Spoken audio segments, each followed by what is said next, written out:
Hello, welcome back to the next module of the Mass Spec Coding Club. I want to apologize for the break that we've had since the last set of modules. The lab has been moving from the University of Arizona to the University of Texas, Austin. So we're coming to you now from a new location here in Austin, Texas.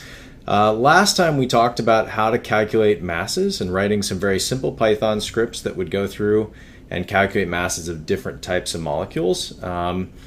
This module is going to focus on how we string these together into larger databases, larger files, how we work with sort of omic size stuff, because there's a lot of time in mass spectrometry where we don't just have one mass that we want to calculate, we may have 20,000. So we're going to start today by talking about how to look at FASTA files, which are common sources of usually proteomics data, although I think also genomics data as well. We probably won't go into that.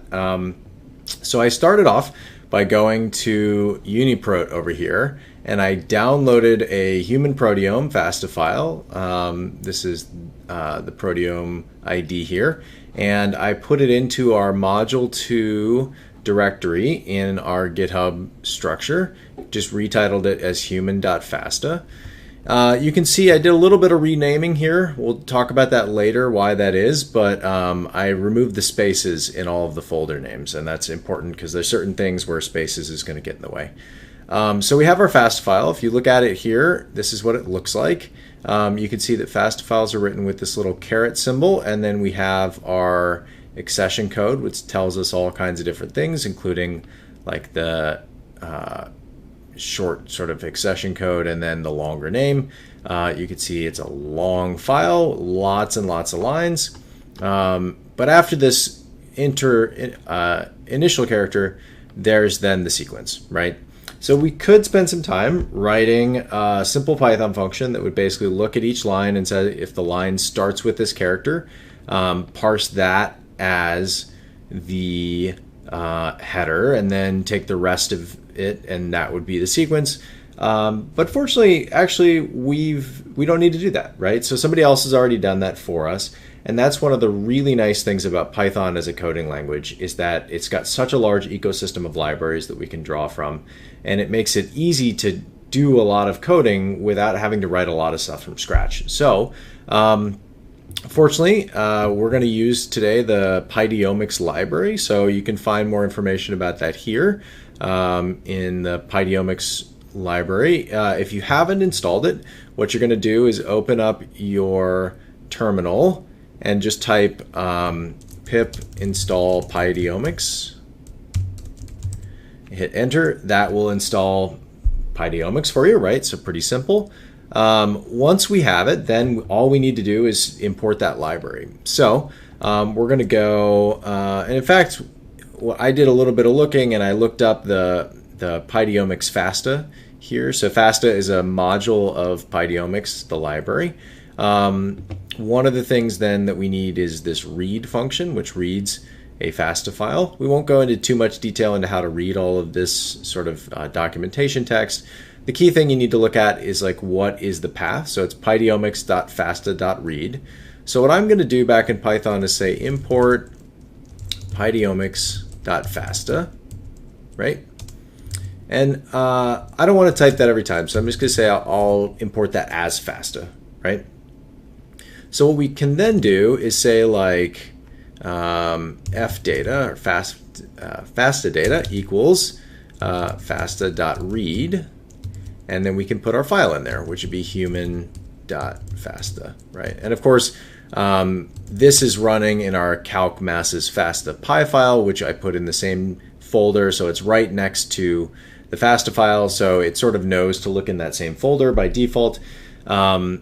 If this is in a different folder or on a remote server or something, you may have to change the path, right? You may have to give a full path rather than just say open the FASTA. We won't talk too much about that, but if we run this, you can see it runs. We don't really get an output because we haven't tried to print anything. Let's do print fdata. Go ahead and run that. Yeah, and what we're getting here is this FASTA object, right?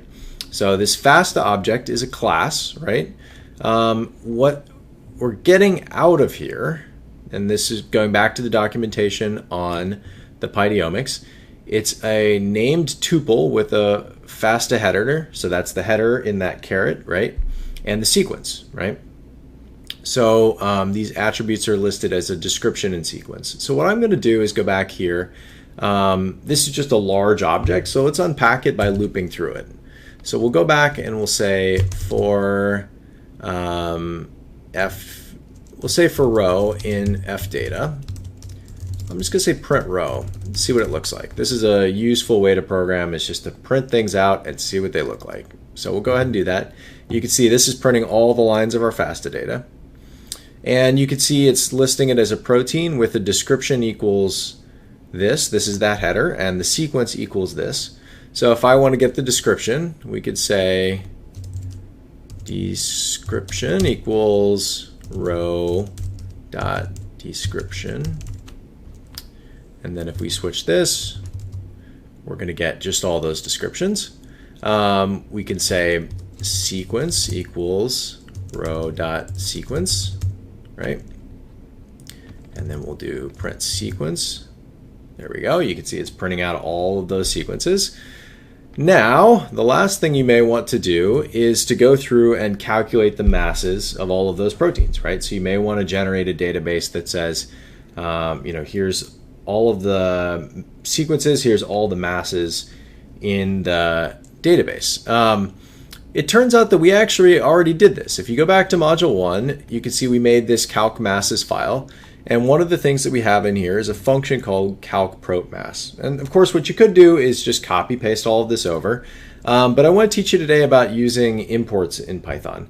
And this is something that's, it can get a little bit confusing when you have a project with multiple layers and multiple folders. It's much easier if everything's in the same folder.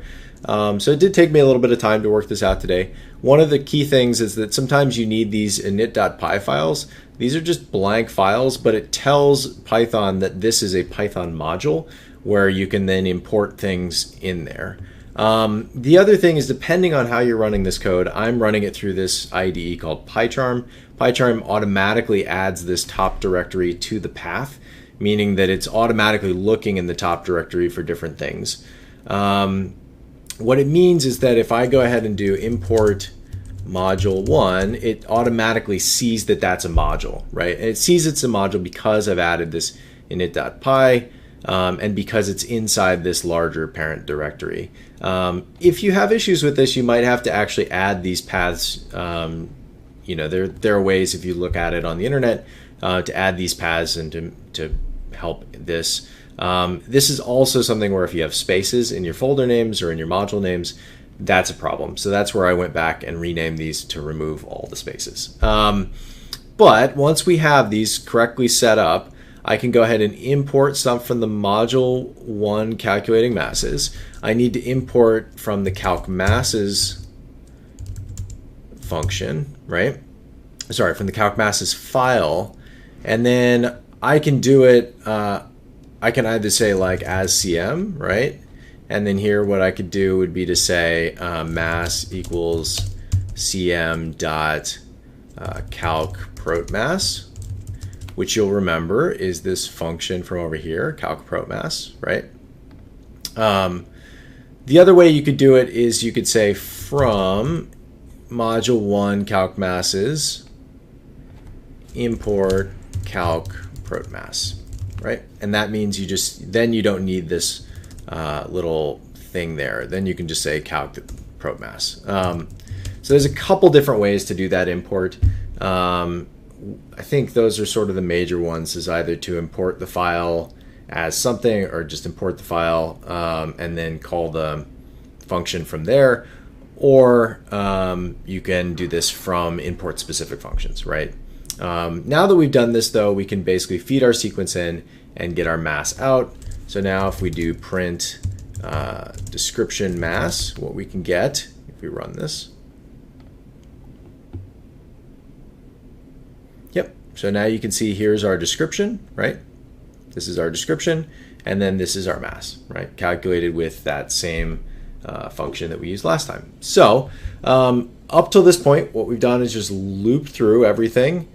We've pulled out the description from the FASTA, we pulled out the sequence, and then we've used our functions from last time to calculate the mass. So a lot of this module, or a lot of this tutorial, was really about how to effectively use some of these import things.